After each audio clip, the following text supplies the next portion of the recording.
Hello and welcome to another great episode of the Weekly Report Live. This is episode 5. Tunasonga. We are moving on very, very swiftly and very nicely. And this is with me, your host, Faraji Kevin. Now, today's show is also going to be another great episode. Yesterday, we actually apologized for the interruption of the live broadcast that we had yesterday. The show was just moving softly, smoothly. Yani ilikuwa inateremka vizuri tena sana, and then kidogo chuap. Yeah, steamer happened. Did it. It went. Well, this actually happened in major parts of the city. And of course, it was due to the heavy rains that had pounded the town of the city on the previous day.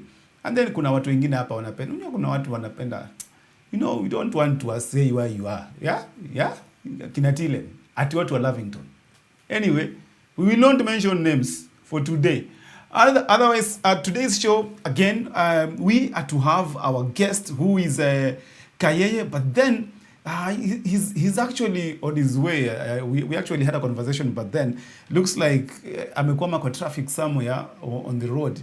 But then we are hoping that he's gonna make it to settle down in good time so that we can do the show together. But meanwhile, I'm just going to read you a bit of his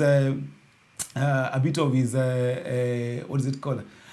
He's going to introduce himself, and you're going to have a bit of his bio so that you can understand who he is, just in case he makes it to the show on time. I go by the name Kayeye Comedian. You can call me MC Kayeye.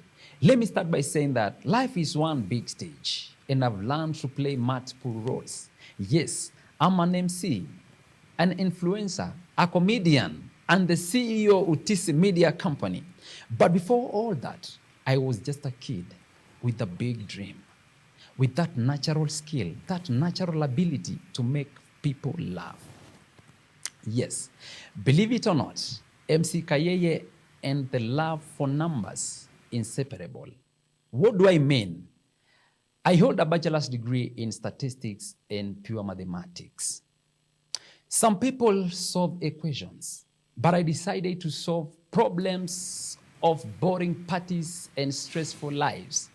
Today, I want to share my journey with you, from crunching numbers to cracking jokes, from being on stage to running a business, and everything in between.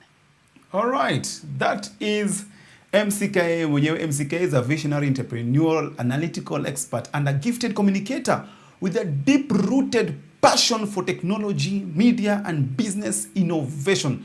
Let's keep moving. We want to see the photos, please. Business innovation, a graduate with a BSc in statistics and pure mathematics. He has built a career that seamlessly integrates data-driven decision-making with creative and strategic entrepreneurship. Kayeye ni expert at cryptography. I mean, for those guys who love cryptography and crypto things, yes, sasa, he's now the one there also. In addition to his entrepreneurial charismatic presence, eloquence, and ability to engage audiences, make him a sought-after personality for corporate events, conferences, and social gatherings.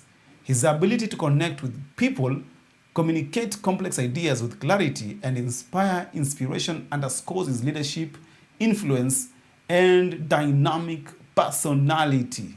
Yes. Now, that there is MC Kayeye. We hope that he's going to make it in good time, afike maze, so that he can join us live on the show. But meanwhile, the show starts now, and we want to talk about the current news.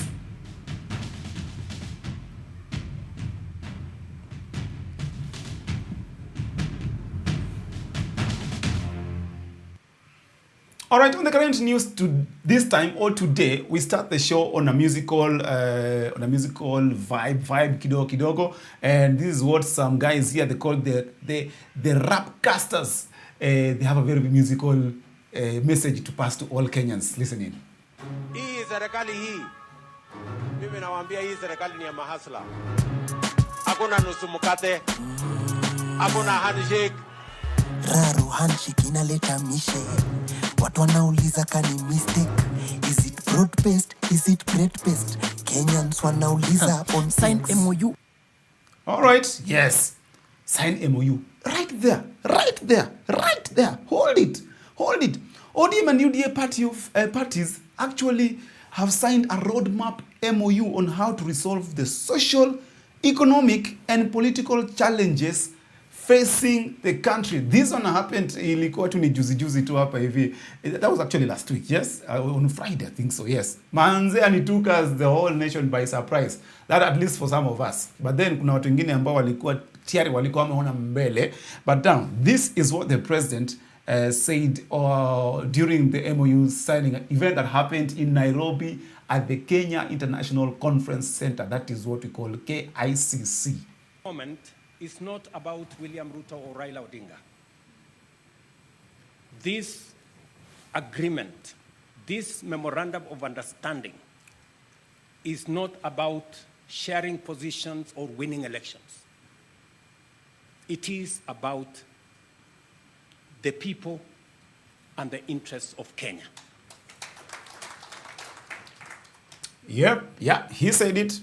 But then they acknowledge the need to set up a broad platform for collaboration and cooperation between all political forces, other stakeholders in Kenya, and other stakeholders in Kenya, in order to address the long-standing challenges that threaten our nationhood. Well, I'm just asking is, why now? But anyway, before I start asking questions, this is what the Right Honorable Prime Minister Raila Odinga said. Hayawi imekuwa sasa. Leo tumeweka sahihi kwa mkataba ya kuleta ulewano, ya kuleta amani, ya kupigana na maadui ya Wakenya wote. Ugonjwa, ujinga, umaskini na utawala mbaya. Yep. Ugonjwa, umaskini na utawala mbaya. I know Gen Zs, you think Baba started saying these words the other day. Tuulize. The days when he was in Kano, Secretary General of Kano. The days he started saying those words, wakati wa Rainbow Coalition. Yeah? So we know those words. He said them before, all right? He said them before. But then now, it has been a very tough time for the Kenya Kwanza government over the past 2 years. I mean, with the Gen Z's protest and everything. And now, again, we had the AU where Baba lost. But then Kenyans have been feeling apana. President Ruto, you're not being very, very consistent with your words, because this is what the president spoke about when he was asked, when he was actually faced with the questions of handshake. Remember, we had a handshake between the Uhuru government and Baba. We had a handshake between the Kibaki government and Baba. And even before that, we also had another handshake. Hii ndio ilikuwa mwanzilishi ya handshake. That was when Honorable Raila Amolo Odinga joined KANU as a Secretary General. Sasa alikuja akashika nani? The late Daniel Toroitich Arap Moi akatoka. Kakuja akakamatana na aliyomfuata alikuwa Moi Kibaki. Katoka. Kakuja akapatana na huyu mwingine ambaye anaitwa ambao ali retired, that is former President Uhuru Kenyatta. Akatoka. Sasa now, because of that trend, this is what President Ruto said when faced with the same question. Waliletea fujo Moi mpaka wakapata cooperation. Wakakuja wakasumbua Kibaki mpaka wakachukua nusu mkate. Wamekuja wakazungusha Uhuru hapo mpaka wakaenda na handshake, program yetu ikapotea, BBI ikaendelea, tukazama, tukaingia kwa madeni. Sasa mimi nimewaambia, hii serikali hii, mimi nawaambia hii serikali ni ya mahasla. Hakuna nusu mkate, hakuna handshake, hakuna hiyo borojo. Hakuna. Hawa wananchi walimaliza kazi ya viongozi tarehe 9 mwezi wa 8, yes. Wakagawa viti yote. Yeah, wakagawa yote ikakwisha. But I mean, 2 years down the line, here we are back at it again. Now, if if you are surprised, apparently there's some people who actually know how this game goes. No, he actually says, Raila ni mutiago sana. He is mutiago. I know him. I know how he plays these things. And this is actually what he said. Yes. I was the first one to predict about the handshake before the handshake. Wow. If you go to my Facebook on the 22nd of February 2018, I wrote that Raila Odinga will decamp and work with Jubilee before Mudavadi, Kalonzo or Wetangula.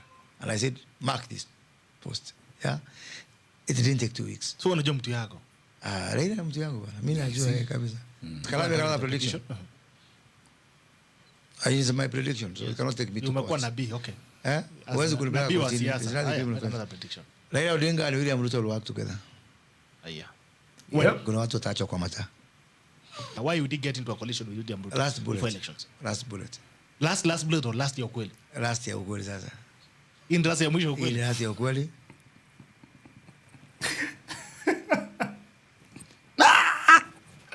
Guys, okay, like for real, are we actually having a conversation about the last bullet? Kusema ukweli. Yani, like, for real, are we having this conversation? Last bullet, ya ukweli. I mean, that is if what MK, Moses Kuria, Mutu ya Baba, if what he says is something to go with, like something to believe. So are we saying another? But when? How? When? Because of course, President Ruto is not planning to run for one term. Or is he? So that, you know, probably, I'm just trying to think, Baba, nyaka imesonga songa.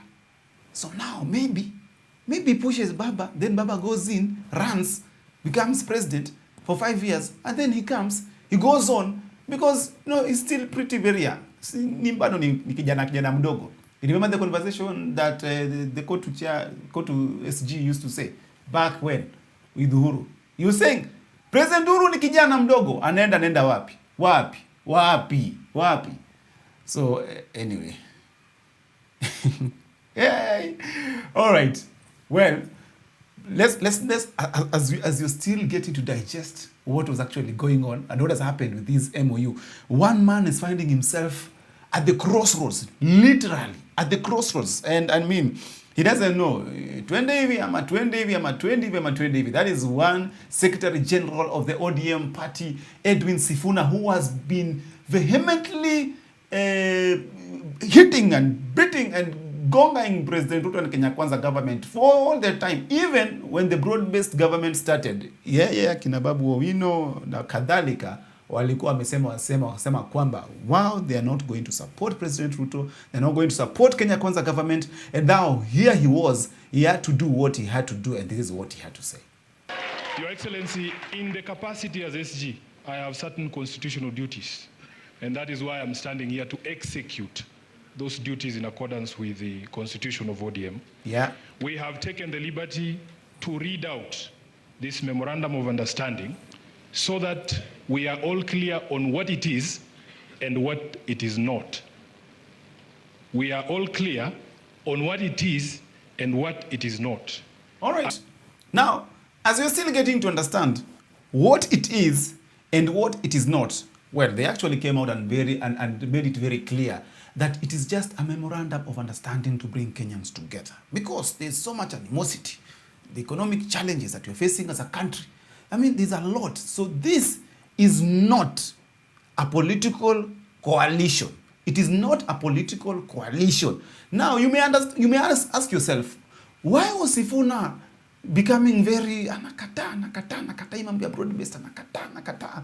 Probably this is the reason he went to Baringo and this is what he was told.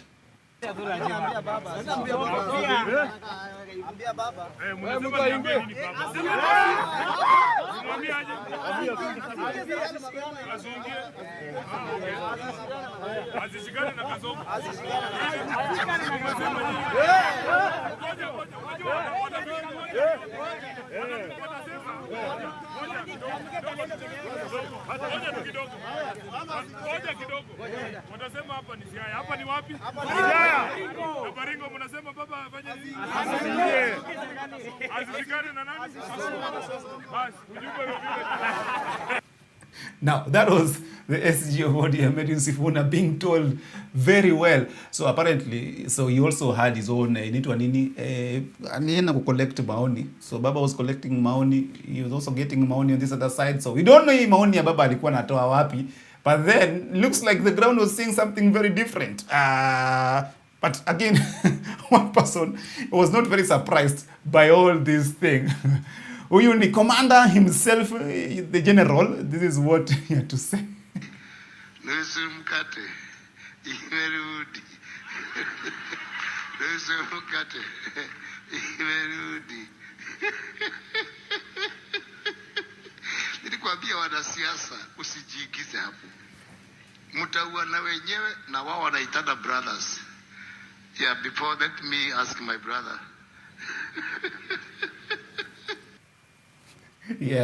Before, let me ask my brother. Yeah? I mean, I'm very sure. I hope someone is keeping some people away from this news, because that tune was really starting to really shika, Nusumukate, Imerudi. Give that to Ben Gidai and Pope in the studio. And he's back. He's back. Back like he never left. Back like he never left. But anyway, again, it's all fun and games. Until right now, we're still having the Nusumukate. I'm telling you, this country. Anyway, now, moving forward, there are people who are actually missing out in this function. They actually missed out. Kabisa, hawakuonekana around.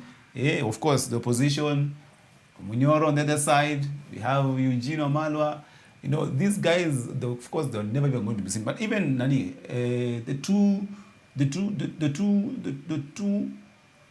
the two brothers from Luya Nation, also not there, but they gave valid reasons. And Musalia Mudavadi, actually the Prime Cabinet Secretary, said, yeye ako ndani.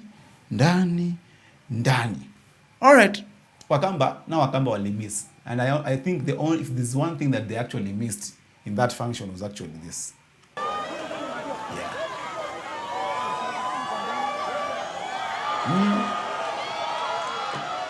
Wewe jiulize, how happy would Wakamba be here? I am not suggesting anything. But how happy. Wewe umeshaenda KICC ukaenda kucheza na maji. Wewe ukacheza na swimming pool ya KICC. Wapi siku gani? How Wakamba wangefurahiaje? That is the only thing they missed.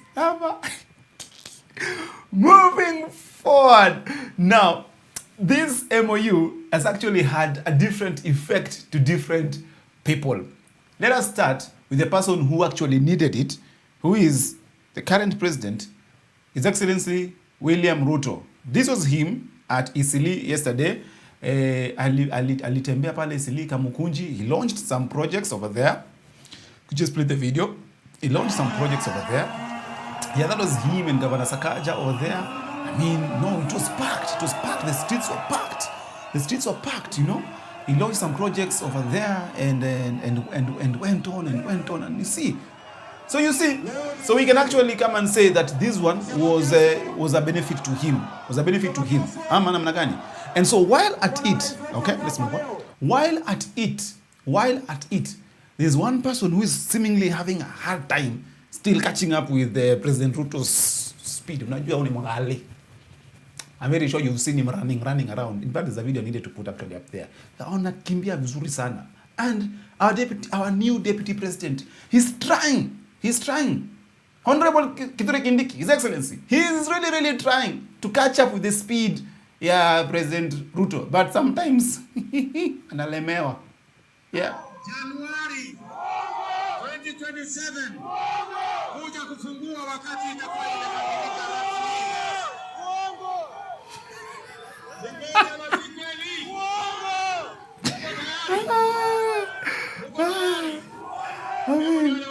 Literally. Yeah. That was the Deputy President Kithure Kindiki literally dozing off. Let's pause it. Literally dozing off juu ya gari. Literally amedose off juu ya gari pale hivyo. And then he said, it's like, So guys, wale ambao wako around, please be giving these guys glucose, because looks like I'm not sure. Looks like we're already just in the campaign mode. So the government is the one already campaigning. I mean, 2 years down the line, we have in the whole of government outside, on top of cars, campaigning. Well, let's just say, even if it were me, I would have done the same thing. Now that Baba came on my side, I mean, I'm going out with the blessing of Baba. So I would have done the same things. I mean, we can actually just forgive them for that. I mean, things are tough. We need to unite the nation, correct? All right. Now, while they were still at it, the president akapitia mahali pale kidogo na governor Sakaja akamtembeza pale, akamonyesha kuna project moja maridadi sana, very good project that he's been undertaking. It's called Dishina County. Eat with the county. No. Eat courtesy of the county. I think that's correct. Yes. But direct translation, kula na county. Unajua ikisema mahali pengine it will mean something else. But anyway, let us stick to the topic because the topic was about chapatis. All right? Now, apparently, the governor has really been trying to provide chapatis for watoto wa shule. And when the president was there, he actually requested, he had a request for the president. Ya kwamba tafadhali president tusaidie, tuko na challenge ya chapati. And president akawaambia hii ndio ahadi yake. Gavana ameniuliza ya kwamba ili tuongeze chapati kwa dish ya Nairobi, ninunue machine ya kutengeneza chapo. Na nimekubali nitamnunulia machine ya kutengeneza chapo. Sasa wewe gavana, tafuta mahali ya kununua machine ya kutengeneza chapo $1,000,000. Yep. Tafuta mashini ya kutengeneza chapati milioni how? 1 million chapatis. First of all, I just want to ask. The kids who are under the, what is it called? Dishina County program. Ni wangapi? Okay, let's assume 1 million. Okay, let me just assume 1 million. I mean, let's just assume there are 1 million kids. I don't know how many, but let's assume it's 1 million. Let's assume 1 million. Now, this is probably what the president is looking at. I mean, this will work very well. I'm just trying to think this kind of a machine will work very well to provide 1 million chapatis for the kids in Nairobi, Dishina County. But president, let me tell you, no, actually, Governor Sakaja, niko na secret. I know someone who can actually do it for you at a cheaper price. I know someone. This guy is called Raymond Kahuma in Uganda. Now, this guy can actually sort you out. He has a Guinness World Records of the fastest chapati, fastest, and the person who made the biggest Rolex in Uganda. Now, Rolex, sio saa. Rolex in Uganda is what here in Kenya we call it a chapati. What is it called? It's called not paswa. What is it called? Ile chapati inashikanisha. You put things in the chapati and then you roll it. Smocha. Yes. In Kenya, that is what you call smocha. In Uganda, they call it Rolex. So now he has two Guinness World Records. Akona hizo zote mbili. Now this was him actually making the very fast chapatis.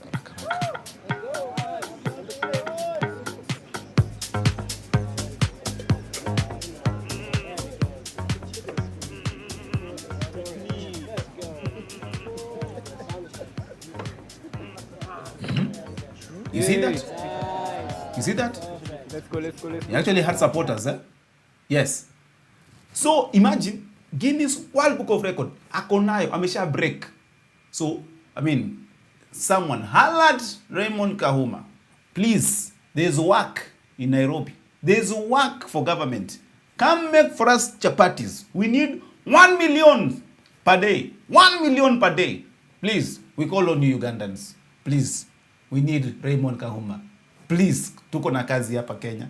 You can come and call on other Kenyans so that tupike chapati pamoja ama namna gani. Yes. Now, moving on. Still on what has been happening and the current news. We talked about the effects of the MOU. One person right now is actually walking around, collaborating na wananchi, it worked for him. But it looks like for Raila Amolo Odinga, this was not a very good decision because He went to his backyard over the weekend to launch the new Shabana FC jersey. Hapo wakiwa na governor Simba Arati Netaya. Yes, but then it was not very good for him because this is what happened, man. This is what happened.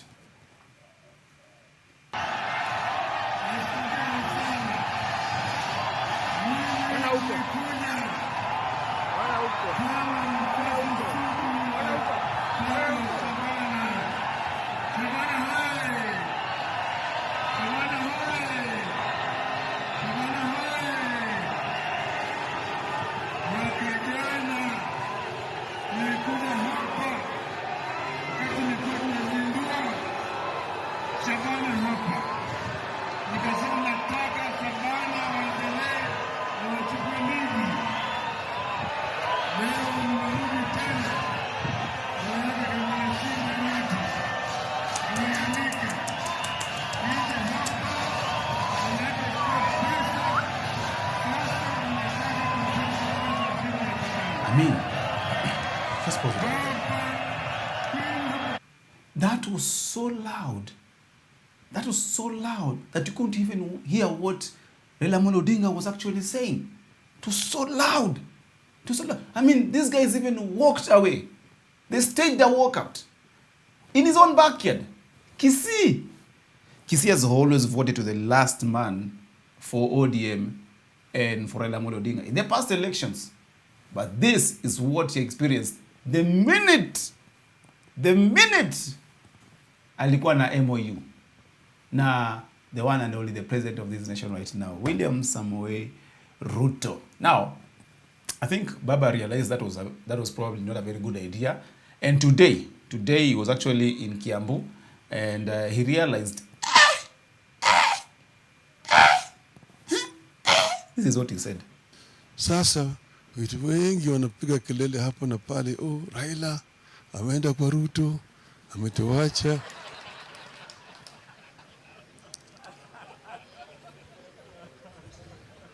Mimi sijaenda kwa Ruto.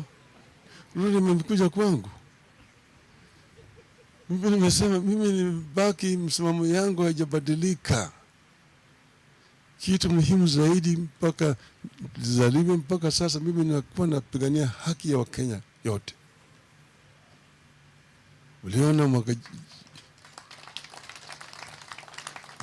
mwaka ile ingine sisi tulitoka yote, tulikuwa kwa barabara tukipigania Wakenya, kusema gharama ya maisha imepanda, tukasema fungulieni sava, tukasema mambo ya ufisadi imezidi, mambo ya ukabila imezidi, tutasema haya yote. Wow. I mean, hata kama ni wewe, once after Kisii's experience, what would you have done? I would have done the same thing. I would have rukat. But I think I really know for sure. There is no way this MOU is going to stand. But anyway, who am I? What do I know? Maybe, just maybe. But one thing I know, it will not stand. I've just received a message from Kayeye, comedian. He's actually telling me that now today is actually their turn. Hawana stima hata wao pia kwa leo. Oof, yeah. KPLC, you're doing us the thing. Anyway, the show moves on now. Well, let's see what happens. Let's see what comes out of the MOU, the double R Raila Ruto MOU. Yeah, when they come to elections, but I think it will be very easy for graphic designers. Just like put one big R, R, double R, and then I think that would be a very good. But then, what will be in for Raila? That's a question I need to ask. What will be in for Raila should he decide that he wants to support Ruto to the elections? What will be in for him? Swala nyeti. Au vipi? Moving on. It's been raining in Nairobi the past few days. Actually, about 2 or 3 days even. It's been raining heavily. And we thank God for the rain because bwana ile vumbi ilikuwa imetutwanga in Nairobi, it was not even a joke. It was dusty. My house manager was almost billing me thrice. I'm like, no. I can't take all this. No. This is not the part of agreement. This is not what he agreed. I wasn't supposed to wipe all this dust every day like this. But then, the rains came. But then if you think that it was just that the rains just came as if you think the rains just came as kama kawaida. No! One person is responsible for the rain that came. And that is as far as he claims. That he is responsible. He's the one who brought it. He brought the rain to us. And that is none other than Prophet Owuor mwenyewe. This is what happened. Yes, wajamaa, hii ni cult. Hii si cult, kama si cult sijui ni hii inaitwa aje. Hawa watu wanatembea kwa mvua. Hii watu wa Owuor. Ona tu, mpaka watoto wadogo. Imagine, mpaka watoto wadogo. Hadi watoto wadogo. Hii ni mzuri kweli. Ona ule mtoto na mvua.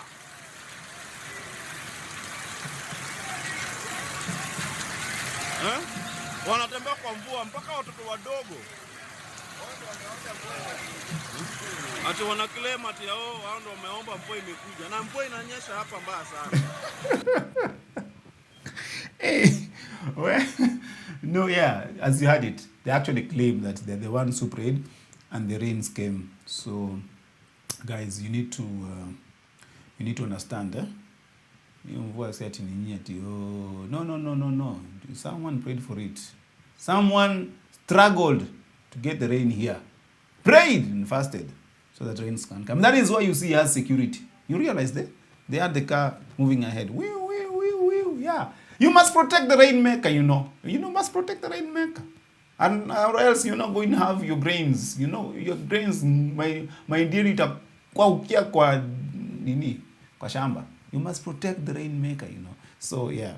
So now at least we know who brought the rain. Now, moving forward. Why is this script not acting very nicely? Thank you. Very nice. All right. Now, moving forward. The past weekend, one church was actually under fire for receiving sadaka, as some will call it. Some will call it sadaka, some will call it donation. Whatever it is, it was money. So they received it. That was Edward Mwai's church, that is Jesus Winner, in Roysambu, along Thika Road.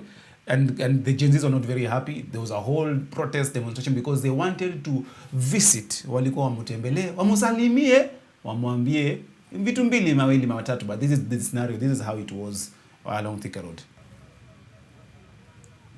Yeah, it is a bit messy.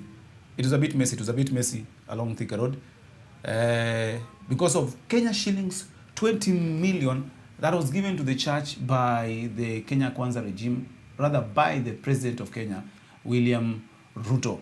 Now, let's move on. Now, many people were actually not very happy with this idea, and are not even happy with this idea of giving churches money in the name of sadaka, because Kenyans think these amounts can actually be used for something better rather than just giving one church. We still have SHA that is under so many problems. We still have the roofer, was still, I think, they're still on strike. Other doctors are actually going on strike. The clinical officers were on strike. And they feel like 20 million is actually good money that could have alleviated some of these issues facing a bigger population of the country rather than giving it to a smaller population ya kanisa fulani moja. But the president still, he had to defend what he had to say about that. I want to say, in this nation called Kenya, as the leader of this nation, by God's grace, that upon this nation, this rock of Kenya, we are going to build God's church, and the gates of hell shall not prevail against Kenya. And those who are against the word of God in Kenya, those who are against the building of sanctuaries in Kenya, supporting the word of God in Kenya, they will fail and they will not succeed because they will not overcome us. Okay. All right. Yeah, I'm feeling a bit confused at this point. I'm feeling a bit lost. I mean, fine. I mean, it's the word of God. I mean, it's the word of God that said that. But then there's also the part of the word of God that actually calls on people to be responsible. And not just building the church is what the word of God calls us to do. Give to the sick, take care of the needy. And I mean, there are very many people who need the services of the government across. So what about them? Anyway, this is what one young man felt about this giving kwa kanisa. Lazima nashinda na church kupewa 20 million. Mimi kenye najua sadaka, mimi nafaa either nitoe kwa simu, niweke kwa bahasha ama niweke kwa chondo, hadi mwenye ako nyuma yangu hajuangi nini nimetoa. Si ni ukweli? So Ruto wakati tunaenda na 20 million, unasema unashout hapo hivyo kanisa, sijui nimepeana 20 million nitakuja kupeana sijui 100 million. Number 1, hiyo ni harambee. Number 2, hiyo ni kutufanya zero. Hiyo ni kutufanya zero, mtafanya. Si ni ukweli? Ati nikutufanya zero, mtadu.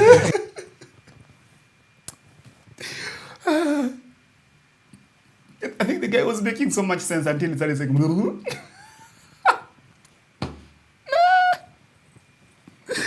oh God. All right. Yeah, I mean, yeah, but on the real though, Mr. President, why are you doing for us? Why are you doing for the rest of us? I mean, what about the ones who actually don't go to church? Will they enjoy some of these benefits? Ama hao wajipange. Hao ndio unafanywa. Anyway, on the real now, the conversation about the church is rising again. Is the church at it again? I mean, the church has been the center of politics in this country for a couple of years, and more vocally, rather more outrightly, with the Kenya Kwanza regime during the campaigns. Well, the church enjoyed the goodies from Kenya Kwanza government. And that's very true, you know. And in fact, some pastors were even there saying, mbona sisi ukuje kwa kanisa yetu? Kwa nini ukuje kwa kanisa yetu? You know, some churches in Western. Yeah. But then now, it's becoming another very concerning situation. And one person who sometimes when he speaks, watu wanaingianga baridi kidogo because he says it as it is. He does not even try to be, he's not nice. He's nice, but not very nice. But then he's nice. But then, okay, sir, he's nice. But then, yeah, however you want it, he's nice. This is what Tony said, Reverend Tony. The church 2 years ago was played. And the church has been complaining, oh, tulidanganywa, oh, walituenjoy. And now, it's happening all over again. The same script. Current government went around the country, gave money, splattered quite a bit of cash to the pastors. And we sold the government, we sold our country. And now it's happening again. The only difference is now is big money. Now it's no longer handouts. It's no longer 100 here, 200 here. Now it's big money. 20 million, 100 million. When the Catholic and the Anglican Church send money back, I thought, wow, we are out of the woods finally.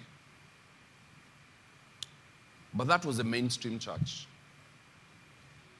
But the evangelicals have this insatiable desire for money. Pesa ndio amekuwa Mungu wetu wa Pentecoste.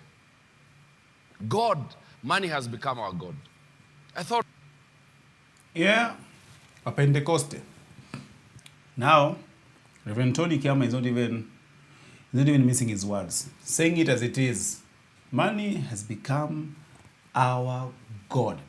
And actually, another video that I wish I should have had it here was how one congregant of Jesus Winner Ministries was actually responding to the youths.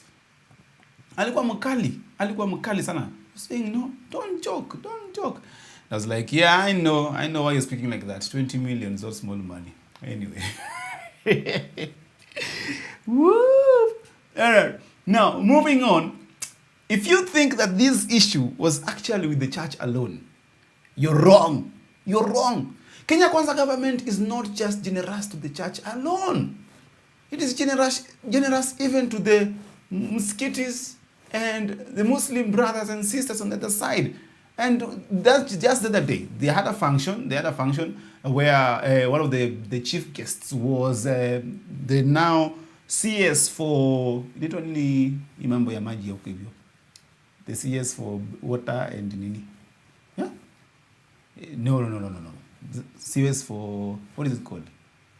Hey. Okay. The CS for Blue Economy. That is Ali Hassan Joho. And they also received walipata pia mambo yao kidogo. Tuangalie hapo. Waziri wetu Mjumba Onesimus Murkomen in cash 3 million shillings. Tena waziri nitakutana nyingi. In cash 3 millions Kenya shillings. There you had it. So guys who think that no, it's just the church alone. No. So labda mngoje kidogo mtafikiwa. You just pause, wait mtafikiwa. Yeah. Now that Catholic hawachukui they're not taking the nini. So I think utarukwa and then iende kidogo labda waende pale SDA, nini. Some of these churches now, hata wale ambao ni kanisa, watu wa sherehe, watu wa luta. Nyinyi sioni kama mtaifikiwa. Nyinyi itabidi mmekuja kanisa. Ndio mupatane. Anyway, moving on. We're still getting updates from SHA. I mean, SHA still is one of the government's major programs right now. Kenya Kwanza flagship programs, which was under serious fire from the Auditor General. That was somewhere last week. The Auditor General just poked out and brought out some serious issues with the SHA, and I mean, it was crazy. But while still at it, the health sector in Nairobi is still struggling a whole lot. And yesterday we had the Nairobi doctors stage protest demanding arrears, promotions, na walisema kwamba they don't want to be treated the way they are being treated. And this is what they had to say. To be honest, Nairobi County has really disappointed us. We've had engagements with them since 2023, and they have fulfilled none of them whatsoever. So today we are here because we want to put pressure to the county so that they can fulfill their promises. Yes. Some of the things which they actually told us, which the county is doing illegally, they're dismissing doctors illegally. Imagine waking up and getting a dismissal letter without any protocols followed, without even a show cause letter, without even any warning letter. Yeah, Bwana Sakaja, please, as you're sorting out the dish in a county, as you're sorting out wakipata chapati 1 million, kumbuka madaktari. Yeah, kumbuka madaktari, because KMPD also had issued a strike notice. Exactly. Now, also the faith-based hospitals have issued a 14-day ultimatum to the government to settle their 10 billion debt or demand their patients to pay cash for their services. Again, this is going to be another blow to SHA should they make good their threat. The government's outstanding debt to these hospitals include 6.8 billion National Health Insurance Fund arrears, that is the defunct NHIF, and then 2.2 billion in unpaid SHA, and then 1 billion under the medical assistance and loans for livelihoods, inaitwa MOL program, which has not been settled since July last year. Where? So I mean, and the message to the government and probably Kenya Kwanza, guys who know the president can actually reach out to them. These are the reasons why people are actually mad why you're giving 20 million, 100 million, 14 million, to institutions, one institutions, Yet these are monies that actually can be used to sort out larger institutions with larger people, you know. But sawa, that is now the situation in Shah. Going back to our neighbors in Sudan, Sudan has had issues and tensions actually rising in Sudan, where there's tension between the president, the president that is Salva Kiir, and the vice president Riek Machar. Now, due to that, the UPDF, that is Uganda People Defense Forces, have decided to send their commandos to go and help their brothers in Sudan. And these were them just coming out of coming down the biggest chopper and to go and help their brothers. Yes, this is very good. This is very good of General Muhonzi Kainerubaga. Yeah, and as he said, no, just go back. As he said that this is called Operation Mlinzi wa Kimya. Mlinzi wa Kimya. Okay, I'm trying to translate it. Only that is Ugandan. Because Mlinzi wa Kimya sounds Swahili. The protector of silence. Oh, guys, it's not making sense. Okay, now to that, let's just assume that is Ugandan. But that's the operation. That's the name of the operation. So we hope that the soldiers, while they are at Sudan, please follow your general's style of life, because we realize even the general still has problems with women. The other day I told you, he came to Kenya and he said 3 girls made him not be able to walk again, not be able to walk properly. Now, looks like it's actually a serious problem that he has. And he says, that's why I intentionally avoid church services. There are too many beautiful women in church. It's like Sitani concentrates them there. Sitani. Is it Satani or Sitani? Well, he has written Sitani. Let's assume it's Satani or the Satan. There for me, no, I pray in the barracks with my soldiers. There we can fully concentrate on God. You see, at least the general is a very, very disciplined person. Huh? Now, still on more international news, Canada has a new prime minister. He goes by the name Mark Carney. Now, Mark Carney, the former governor of Canadian Central Bank and Bank of England, he won the race to become the leader of Canada's ruling Liberal Party, succeeding Justin Trudeau as Canada's prime minister. Now, Carney is taking over at a very rough time in Canada, which is in the midst of trade war with a long-time ally, friend, buddy, yani mtu yao wa karibu sana, anaitwa Donald Trump president. Yeah, I mean, we all know about the tariffs that have been impounded on Mexico. That is Mexico, China, and Canada. And Trudeau was Trudeau was just not very happy about this. He was super mad from the videos that we actually saw before he actually stepped down. He was super mad. But looks like Mark Carney is not going to be very, very nice to President Donald Trump. This is what he had to say. The Canadian government has rightly retaliated and is rightly retaliating with our own tariffs that will have maximum impact in the United States and minimum impact here in Canada. And my government will keep our tariffs on until the Americans show us respect. Yeah. Americans, show us respect. Do you think the tariffs that America is actually impounding on these other countries, you think it's fair? I mean, you think it's fair, or you think Trump is actually losing it the first few months of his presidency, second term as president? Tell us on the comments down below as we continue this live. I hope I will be able to read them. Now, moving on to the next segment, local politics. All right.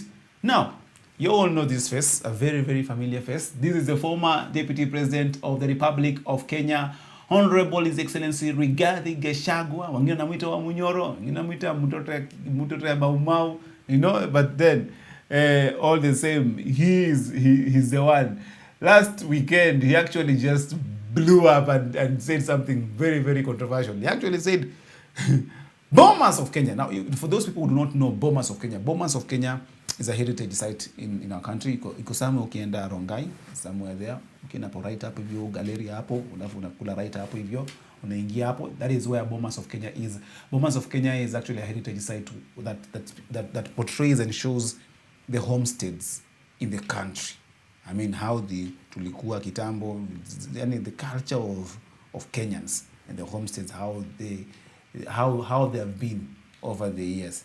And the former deputy president just busted a bubbles when he said this. Today, as we speak, Bomas of Kenya imeuziwa Mturuki. Bomas of Kenya imeenda. Ikiletwa pale cabinet nikapinga. Peke yangu. Watu wengine wote hapo ni waoga. Wakiona rais wanatetemeka namna hiyo.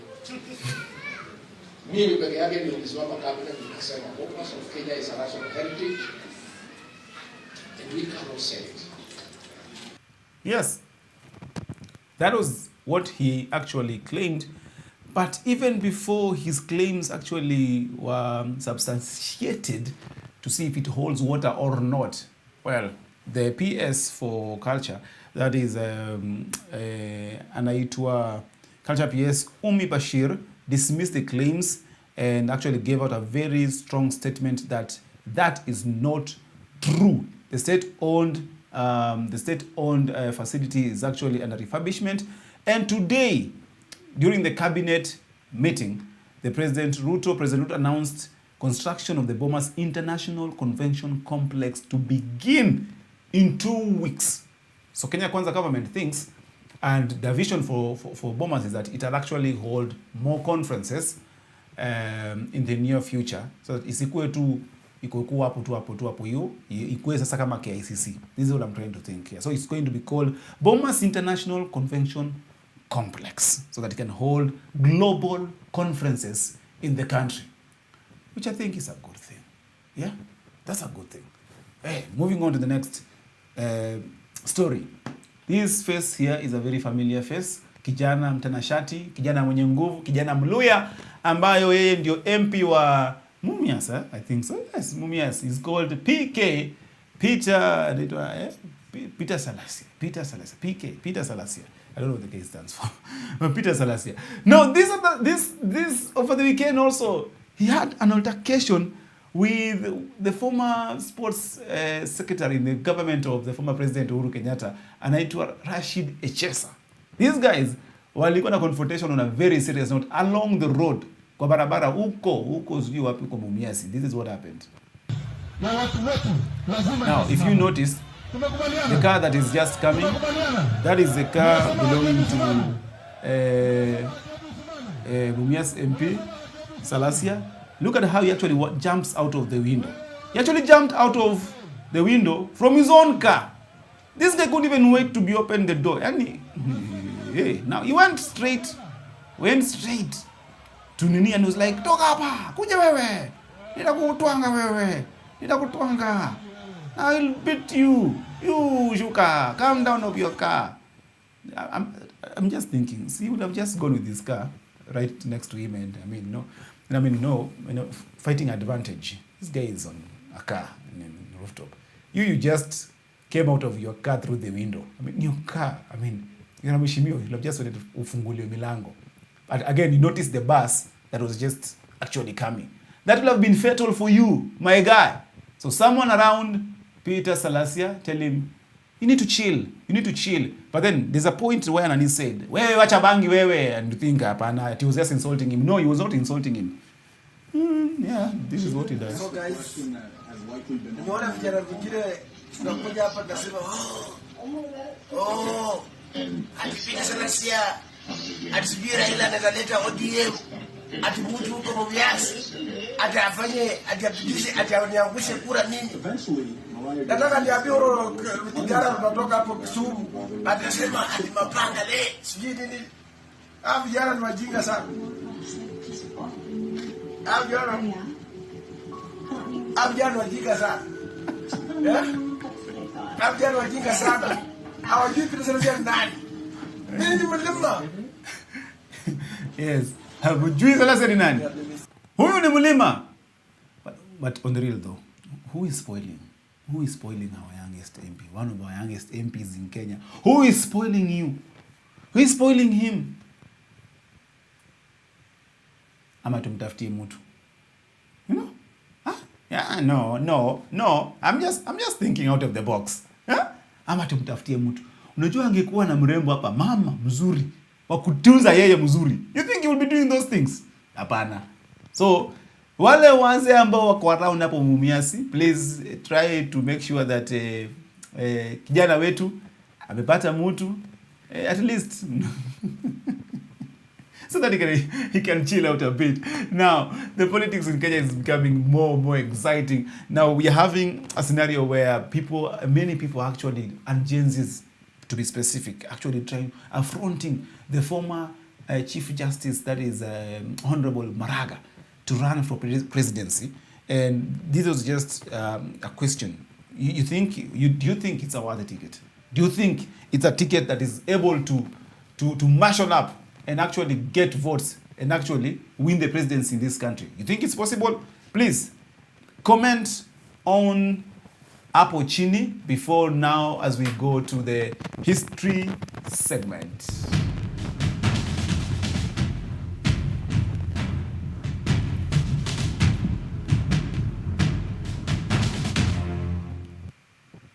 Now, today in history, we don't remember something very, very good. It's not as fun as most of the time it has always been.